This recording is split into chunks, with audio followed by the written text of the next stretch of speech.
अस्सलाम वालेकुम, मेरा नाम नुवैरा उबैद है। मैं टाइम्स इंस्टीट्यूट में साइकोलॉजी की लेक्चरर हूँ। आज हम पढ़ेंगे इंट्रोडक्शन टू साइकोलॉजी में मोटिव्स का टॉपिक, यानी मोटिव्स भी कह सकते हैं आप इसको, और अगर आप इस फिनोमिना की बात करें तो उसको हम मोटिवेशन का नाम देते हैं। तो बेसिकली मोटिव और या मोटिवेशन क्या होती है? मोटिवेशन जो है वो एक लातीनी ज़बान का लफ्ज़ है, लैटिन वर्ड है मूवर, उसका मीन है टू मूव। बेसिकली मोटिवेशन क्या होती है कि मोटिव हमारे पास ऐसी एक ड्राइव होती है, एक फ़ोर्स होती है जो हमें कोई भी काम एक्ट करवाती है हमसे। यानी अगर हम कोई काम करते हैं तो उसके पीछे कोई रीज़न होती है, उस रीज़न के पीछे हमारी कोई फ़ोर्स होती है जो हमें एनर्जाइज़ करती है, जो हमारी एनर्जी को रेगुलेट करती है और जिससे इन्फ्लुएंस होके हम वो काम करते हैं। ठीक है, मोटिवेशन बेसिकली वो सारे फैक्टर्स को लेके चलती है जो कि हमारे बिहेवियर को किसी भी डायरेक्शन में ले जाके डायरेक्ट करता है या फिर एनर्जाइज करता है। मोटिवेशन हमें हेल्प करती है कि हम किसी भी काम को स्टार्ट करें, डायरेक्ट करें, और जब डायरेक्शन में हम चल पड़ें तो हम उन एक्टिविटीज़ को मेंटेन करें। उसके बाद आ जाता है कि मोटिवेशन जो है वो 3 साइकोलॉजिकल हमारे पास फोर्सेस होती हैं। क्या होता है कि उसमें चेंजिंग लेवल ऑफ हमारे पास एक्टिविटी होती है, उसके बाद डायरेक्टिंग एक्शंस होते हैं जो कि हमें हमारे गोल की तरफ लेके चलते हैं। हम एक्शंस की बेस पे अपना एक गोल सेट करते हैं और हम उन एक्शन से गोल की तरफ जाते हैं। हम एक्शंस को कैटेगराइज करते हैं इसलिए कि हमारा गोल अचीव हो जाए। और थर्ड में हम क्या करते हैं, हम रिस्पॉन्सेज अपने मेक करते हैं। वो गोल जो है हमारे रिस्पॉन्सेज बनाता है। हम रिस्पॉन्सेज के बाद ये डिटर्मिन करते हैं कि आया हमारी मोटिवेशन सही थी, गलत थी, हमारी जो गोल सेटिंग थी वो सही थी या गलत थी। अगर तो वो सही होती है तो ठीक, वरना फिर हमें दोबारा लेवल 1 से जाके स्टार्ट करके अपने लिए एक न्यू मोटिव सेट करके एक न्यू डायरेक्शन में मूव करना पड़ता है और उस एक्टिविटी के लेके चलना पड़ता है। उसके बाद हमारे पास कुछ फैक्टर्स आ जाते हैं जो कि हमारी मोटिवेशन को डिटर्मिन करते हैं। वो फैक्टर्स हैं need, drive, incentive and effect. Need क्या होता है? बेसिकली हमारी बॉडी में एक साइकोलॉजिकल डेफिशिएंसी होती है, उसको हम नीड कहते हैं। नीड जो है वो आपकी बॉडी में एक टेंशन की सिचुएशन क्रिएट करती है या फिर इम्बैलेंस क्रिएट करती है। जैसा कि आप सबको पता है कि अल्लाह ने इंसान की बॉडी में हर चीज़ जो है वो एक बैलेंस में क्रिएट की है। हर ऑर्गन, हर जो चीज़ है वो एक, हर इंडिविजुअल का हर सेल जो है वो एक बैलेंस की फॉर्म में काम कर रहा है। नीड जो है वो उस बैलेंस को डिसबैलेंस कर देती है और एक टेंशन क्रिएट कर देती है, और वो टेंशन जो है वो फिर एक ड्राइव बना देती है। वो ड्राइव जो है वो क्या करता है, ड्राइव की फॉर्म में क्या होता है कि ऑर्गेनिज्म के अंदर से एक एनर्जी निकलती है और वो उसके आगे जो उसका काम है उसको मोटिवेट करती है करने के लिए। उस एनर्जी की बेस पे वो अपना काम करता है। अगर तो वो पॉजिटिव एनर्जी होगी तो ऑर्गेनिज्म जो है वो पॉजिटिवली वर्क करेगा। अगर नेगेटिव एनर्जी होगी, नेगेटिव ड्राइव होगी तो ऑर्गेनिज्म नेगेटिवली वर्क करेगा। ठीक है जी। उसके बाद आ जाता है इंसेंटिव। इंसेंटिव में क्या होता है कि ऑर्गेनिज्म जो है, इंसेंटिव बेसिकली ये होता है कि वो ऑर्गेनिज्म जो है उसको कोई ऐसी चीज़ मिल रही हो, कोई ऐसा रिवॉर्ड मिल रहा हो जो कि वो उसकी बेस पे अपना बिहेवियर जो है वो मेंटेन कर सके, कंटिन्यू कर सके। इंसेंटिव अगर तो ऑर्गेनिज्म को सही लगेगा तो वो उसका बिहेवियर जारी रहेगा, उसकी मोटिवेशन लेवल जो है वो उसका हाई रहेगा और वो उसी तरह से वर्क करता रहेगा। अगर इंसेंटिव सही नहीं लगेगा, ऑर्गेनिज्म को लगेगा कि मुझे इंसेंटिव सही नहीं मिल रहा, मेरा रिवार्ड सिस्टम अच्छा नहीं चल रहा, तो क्या करेगा वो नेगेटिविटी की तरफ चला जाएगा। एक नेगेटिव इफेक्ट क्रिएट हो जाएगा और ऑर्गेनिज्म जो है वो डीमोटिवेट हो जाएगा। या तो उसका मोटिवेशन लेवल बिल्कुल ज़ीरो हो जाएगा या वो नेगेटिव साइड पे चला जाएगा। यही चीज़ जो है वो इफ़ेक्ट को लीड करती है। इफ़ेक्ट जो है वो किसी भी मोटिवेशन का जो है वो नेगेटिव भी हो सकता है, पॉजिटिव भी हो सकता है। पॉजिटिव इफ़ेक्ट होगा जैसा कि मैंने आपको बताया तो ये ऑर्गेनिज्म के लिए अच्छा होगा। वो एज अ पर्सन जो है वो सोसाइटी को अच्छे इफ़ेक्ट्स देगा, वो अच्छी वाइब्स देगा। अगर नेगेटिव इफ़ेक्ट होगा तो उसके अंदर अपनी भी नेगेटिव एनर्जी क्रिएट होगी और वो दूसरों को भी नेगेटिव एनर्जी ही देगा। उसके बाद हम बात करते हैं क्लासिफिकेशन ऑफ नीड्स की। सबसे पहले हम उसमें आएंगे मैस्लो हायरार्की पे। मैस्लो की जो हायरार्की है वो हमारी 5 जो स्टेप्स हैं उनको लेके चलती है। ये एक पिरामिड की फॉर्म में होती है। सबसे पहले हमारे पास हंगर नीड आती है, फिर सेफ्टी नीड आती है, फिर लव एंड बिलोंगिंगनेस आता है, फिर सेल्फ एस्टीम आती है, फिर सेल्फ एक्चुअलाइजेशन आती है। जैसा कि आप ये देख रहे हैं कि ये पिरामिड की फॉर्म में है, तो इसका मतलब है कि अगर यहाँ से 100% ऑर्गेनिजम्स चलते हैं तो यहाँ तक जाते हुए सिर्फ 10 to 20 बच जाते हैं। जैसा कि इसकी जो है ये एरिया ज़्यादा है, फिर ये कम है, ये कम है, ये कम है और ये सबसे कम है। बहुत कम लोग होते हैं जो इसको पूरा स्टेप बाय स्टेप जो है वो कवर करते हैं। इसमें हर जो बेसिक लेवल की नीड है, जो छोटे लेवल की नीड है, जो कम नंबर में है, यानी कि नीड 1 जो है वो ज़्यादा इंपॉर्टेंट है, नीड 2 कम इम्पॉर्टेंट है, 3 उससे कम है, फिर 4 उससे कम है और 5 उससे कम है।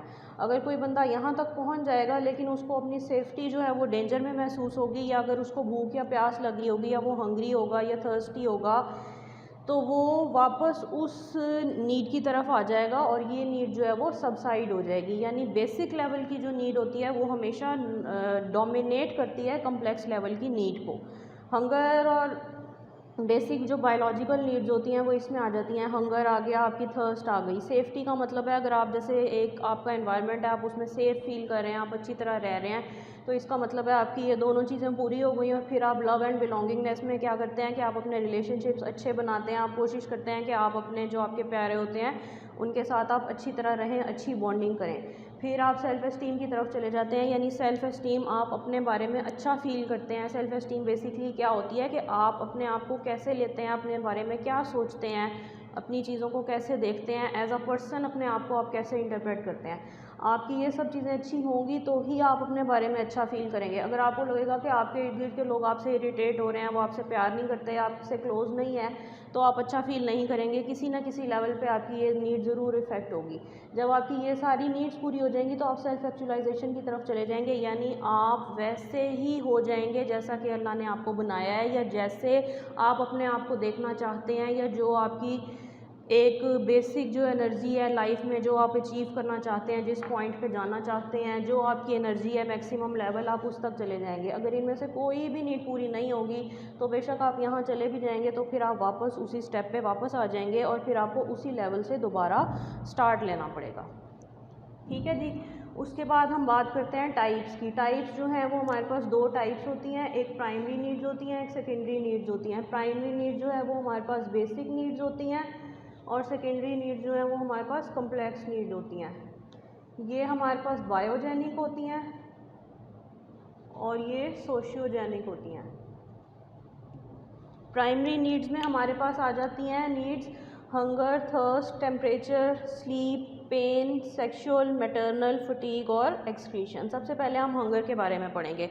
हंगर हमारी क्या नीड होती है? हंगर हमारी वो नीड होती है जिससे हम अपनी भूख को मिटाते हैं। अल्लाह ने हमारे अंदर एक ऐसा सिस्टम बनाया है कि जब हमें भूख लगती है तो हम कुछ ना कुछ खाते हैं और हमारी वो नीड सेटिस्फाई हो जाती है।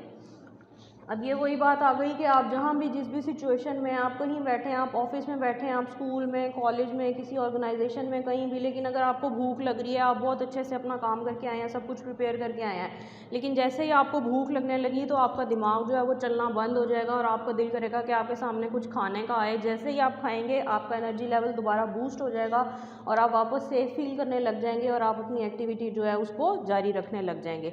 जस्ट लाइक एक कार को, किसी बाइक को फ्यूल की ज़रूरत होती है, तो हंगर भी आपकी फ्यूल की नीड को पूरा करता है। यानी हंगर की फॉर्म में आपकी बॉडी आपसे ये डिमांड करती है कि आप उसको फ्यूल दें सो दैट वो अपना वर्क प्रॉपर्ली कर सके। जैसे ही आप उसको फ्यूल दे देंगे वो आपको प्रॉपर्ली वर्क करने लग जाएगा और उस टाइम तक अपनी नीड को भूल जाएगा जब तक कि नेक्स्ट टाइम तक वो नीड फील नहीं होगी। हंगर के बाद नीड आती है थर्स्ट की। वैसे तो ये दूसरे नंबर पे है, लेकिन ये हंगर से भी बहुत ज़्यादा इम्पॉर्टेंट नीड है, क्योंकि खाने के बगैर हम रह सकते हैं कुछ दिन तक, लेकिन आप अगर आपकी प्यास आपको ज़्यादा लग रही है और आपको पानी नहीं मिलता, आपकी थर्स्ट की नीड पूरी नहीं होती, तो आप बहुत ही थोड़े दिन के लिए रह सकते हैं, आप सर्वाइव नहीं कर पाते, क्योंकि हमारे अंदर जो है वो पानी, वाटर कंटेंट जो है वो बहुत ज़्यादा होता है। हमारी बॉडी में 75% जो है वो लिक्विड होता है और हमारी बॉडी उस पानी के ज़रिए, थर्स्ट की नीड के ज़रिए अपना जो एक लिक्विड सिस्टम होता है, बैलेंस होता है, उसको मेंटेन करती है। ठीक है जी। उसके बाद ये बहुत एक हमारे पास क्रिटिकल नीड होता है और ये बहुत एक इम्पॉर्टेंट ड्राइव होती है। अगर आपको भूख भी लग रही है, प्यास भी लग रही है, तो आप क्या करेंगे? आती तो ये दूसरे नंबर पे है, लेकिन आप पहले जो है वो अपनी थर्स्ट की नीड पूरी करेंगे। आपको लगेगा कि कोई बात नहीं, हंगर जो है वो बाद में भी कंप्लीट हो सकती है, उसकी नीड थर्स्ट की ज़्यादा नीड हो सकती है, बाद में भी कंप्लीट हो सकती है। हंगर की नीड और थर्स्ट की नीड पहले कंप्लीट होनी चाहिए। जैसा कि अभी रिसेंटली रमज़ान गुजरा है, हम सबको जैसे शाम का टाइम होता है, रोज़ा रखते हैं, तो प्यास का एहसास बहुत ज़्यादा होता है और थर्स्ट का नीड जो है वो, थर्स्ट का लेवल कम होता है। सॉरी हंगर की नीड जो है वो कम होती है, थर्स्ट की नीड जो है वो ज़्यादा हो जाती है। तो हमेशा आपकी थर्स्ट की नीड जो है वो हंगर की नीड से आगे जाती है। आप थर्स्टी जो है वो हमेशा ज़्यादा फील करते हैं और उसके बाद आप हंगर की नीड महसूस करते हैं। बाज़ औक़ात ऐसा भी होता है कि आपकी हंगर थर्स्ट दोनों की नीड्स होती हैं, लेकिन आप थर्स्ट की नीड से हंगर की नीड को भी सेटिस्फाई कर लेते हैं इन केस अगर आपके पास कोई और सोल्यूशन नहीं है। फिर जैसे ही आपको एक ऐसा एनवायरनमेंट मिले जहाँ आपकी हंगर की नीड पूरी हो सकती है, तो वहाँ फिर आपकी थर्स्ट की नीड सबसाइड हो जाएगी और हंगर की नीड जो है वो बढ़ जाएगी। ठीक है जी। उसके बाद बात आती है टेम्परेचर रेगुलेशन की। हम सब, जैसा कि आपको पता है कि एक ख़ास बॉडी टेम्परेचर तक ही सर्वाइव कर सकते हैं। हम ऑर्गेनिज़म जो हैं, इंसान जो है वो 45 डिग्री सेंटीग्रेड से ऊपर सर्वाइव नहीं कर सकता। हमारी बॉडी जो है वो इस तरह से वर्क करती है कि वो एक ख़ास टेम्परेचर जो है वो मेंटेन रखती है। हम स्वेटिंग करते हैं, उसकी फॉर्म में हमारी बॉडी से एक्स्ट्रा मिनरल्स और सॉल्ट्स जो हैं वो निकल जाते हैं, और हम जब पानी पीते हैं, हम मज़ीद लिक्विड्स लेते हैं, तो हम उस एनर्जी लेवल को जो कि वाटर जो है हमारे बॉडी में जनरेट करता है, हम उसको इक्वलाइज़ कर लेते हैं दोबारा से। इसमें हमारे पास एक इम्पॉर्टेंट ब्रेन का पार्ट होता है, थैलेमस। वो क्या करता है, एक थर्मोस्टेट का काम करता है, यानी वो हमारे ब्रेन में इस तरह से वर्क करता है कि उसके वर्किंग जब एक्टिवेट होती है तो हमारा ब्रेन हमारी बॉडी को बताता है कि अब टेम्परेचर जो है वो कम ज़्यादा हो गया बॉडी का और इसको मेंटेन किया जाए। क्या होता है, अगर टेम्परेचर बहुत ज़्यादा हो जाता है तो क्या होता है कि बॉडी जो है वो स्वेट करती है। अगर टेम्परेचर बहुत ज़्यादा हो जाता है तो बॉडी जो है वो शिवर करती है, जैसे कि फ़ीवर में हो जाता है। स्वेटिंग की फॉर्म में क्या होता है कि बॉडी हीट को रिलीज़ कर देती है, बॉडी बहुत ज़्यादा गर्म हो जाती है। शिवरिंग क्यों होती है कि बॉडी बहुत ज़्यादा जो है वो ठंडी हो जाती है, या फिर बॉडी में एनर्जी लेवल जो है वो कम हो जाता है। इसमें ज़रूरत से ज़्यादा एनर्जी लेवल हो जाता है तो हमारे पास स्वेटिंग हो जाती है। इसमें कम लेवल हो जाता है तो बॉडी शिवर करती है। बॉडी को कुछ ऐसा हीट का या ऐसे मेंटेनिंग सिस्टम चाहिए होता है कि वो अपनी एनर्जी को बरकरार रख सके। जैसे ही वो एनर्जी बरकरार होती है, हमारी टेम्परेचर नीड जो है वो फुलफिल हो जाती है, और थैलेमस जो है वो बॉडी को वो मैसेज देता है कि जी अब जो है वो टेम्परेचर का काम पूरा हो गया है। अब बॉडी फिर जो है वो किसी और नीड की तरफ चल पड़ती है, जो कोई और नीड होगी। ठीक है। उसके बाद हमारे पास आ जाता है स्लीप मोटिव। स्लीप, जैसा कि आप सबको पता है कि बहुत इंपॉर्टेंट होती है सर्वाइवल के लिए। अब इसमें क्या है कि हर किसी की स्लीप अपनी अपनी नीड होती है स्लीप की। बाज़ लोग जो है वो बहुत ज़्यादा सोते हैं, 12 से 14 घंटे सोते हैं, बाज़ 5 से 6 घंटे भी सोते हैं तो उनकी नींद पूरी हो जाती है। बाज़ को 10 से 12 घंटे की नींद चाहिए होती है। जो स्मॉल बेबीज़ होते हैं वो बहुत ज़्यादा सोते हैं। फिर जैसे जैसे वो बड़े होते हैं, वो लर्निंग करना सीखते हैं, स्कूल गोइंग होते हैं, बड़े होते हैं, जाते हैं, पीयर से इंटरेक्शन करते हैं, सोसाइटी में बढ़ते हैं, तो उनकी वो नीड जो है वो कम होती जाती है, क्योंकि बाय दैट टाइम उनकी और नीड्स पैदा होती जाती हैं। छोटे बच्चे ज़्यादा सोते हैं, और फिर दरमियानी एज में, अडल्टहुड में जो है वो 6 to 8 आवर्स नींद एक अडल्ट के लिए बहुत बेहतरीन होती है। उसके बाद जैसे ही बड़ी एज में जाते हैं, जो ओल्ड एज पीपल होते हैं, उनको बहुत कम नींद आती है। तो इसमें एक एज फैक्टर भी होता है, और दूसरी बात ये कि हर इंसान की अपनी अपनी नीड भी होती है। बाज़ लोग जो है वो 4 to 5 आवर्स भी सोते हैं तो वो हेल्दी फील करते हैं, वो बिल्कुल ठीक ठाक अगला दिन अच्छे से गुजार सकते हैं। बाज़ लोगों को जो है वो 8 से 10 घंटे की नींद ही चाहिए होती है, अगर उनको कम मिले तो वो उस पर सर्वाइव नहीं कर सकते। अब ये, इसके पीछे कुछ मेडिकल रीज़न्स भी हो सकती हैं। ये नहीं कि अगर कोई 4 to 5 आवर्स सोता है तो वो कम ही सोता है या वो गलत है। हो सकता है कि उसकी बॉडी ऐसे ही वर्क करती हो और उसको इतनी एनर्जी चाहिए होती हो, और अगर कोई 8 to 10 आवर्स सोता है तो वो भी अपनी बॉडी की नीड के हिसाब से सोता है। उसके बाद हमारी बॉडी की एक नीड होती है पेन रिडक्शन।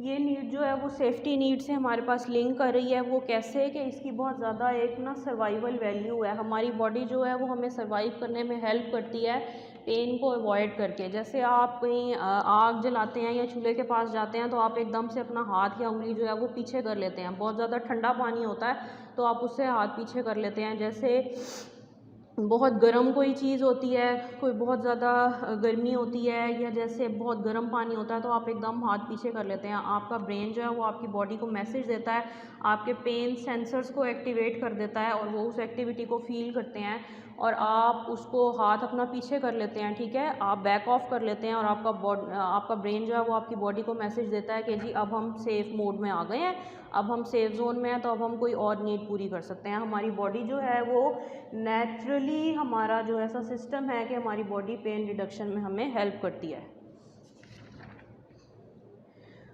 उसके बाद हमारे पास सेक्सुअल मोटिव आ जाता है। ये बहुत ज़्यादा पावरफुल मोटिव होता है, वो इसलिए क्योंकि ये जो है वो ह्यूमन जनरेशन की जो है कंटिन्यूटी को हेल्प करता है और इसकी नीड जो है वो अडल्टहुड से लेके ओल्ड एज तक रहती है। लेकिन इसमें भी मेल फीमेल में ये एनर्जी और ये लेवल जो है वो डिफरेंट हो सकता है, एज की बेस पे भी डिफरेंट हो सकता है। बाज़ मेडिकल कंडीशंस भी ऐसी होती हैं जिसमें सेक्सुअल ड्राइव या तो बहुत ज़्यादा हो जाती है या फिर बहुत ज़्यादा लो हो जाती है।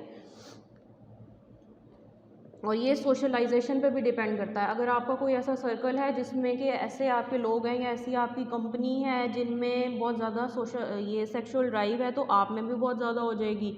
या अगर आप किसी ऐसी जगह पे रहते हैं या आप ऐसे लोगों के साथ रहते हैं या आप ऐसे एज ग्रुप के साथ रहते हैं जिनमें सेक्सुअल ड्राइव कम हो जाती है, जैसे मोस्टली बड़ी एज के जो लोग होते हैं उनमें कम होती है, तो इस तरह वो भी आपकी इस चीज़ पे अफेक्ट करेगा। लेकिन ये हर इंसान में उसके अपने फिजियोलॉजिकल लेवल के हिसाब से होती है और पर्सन टू पर्सन वेरी करती है। उसके बाद मैटरनल मोटिव आ जाता है। ये मोस्टली फीमेल्स में होता है ज़्यादातर। ये जो है वो न्यू बॉर्न बेबीज़ की नर्सिंग के लिए, उनकी केयरिंग के लिए, उनकी अपब्रिंगिंग के लिए यूज़ होता है। और ये जो है वो हर पर्सन अपने हिसाब से करता है, यानी कोई भी जो है वो किसी भी फीमेल को नहीं बताता कि उसको किस तरह से मदर बनना चाहिए या उसको किस तरह से जो है अपने बेबी की नर्चरिंग करना चाहिए। हर मदर का जो है वो अपने बेबी को लेके एक अलग एक्सपीरियंस होता है। या अगर एक मदर के 2 to 3 चाइल्ड्स हैं तो हर चाइल्ड जब बच्चा था तो उसके एक्सपीरियंसेस अपने हर चाइल्ड के साथ डिफरेंट थे, क्योंकि मैटरनल मोटिव जो है वो बेबी टू बेबी डिफ़र करता है। उसके बाद हमारे पास एक मोटिव आ जाता है फटीग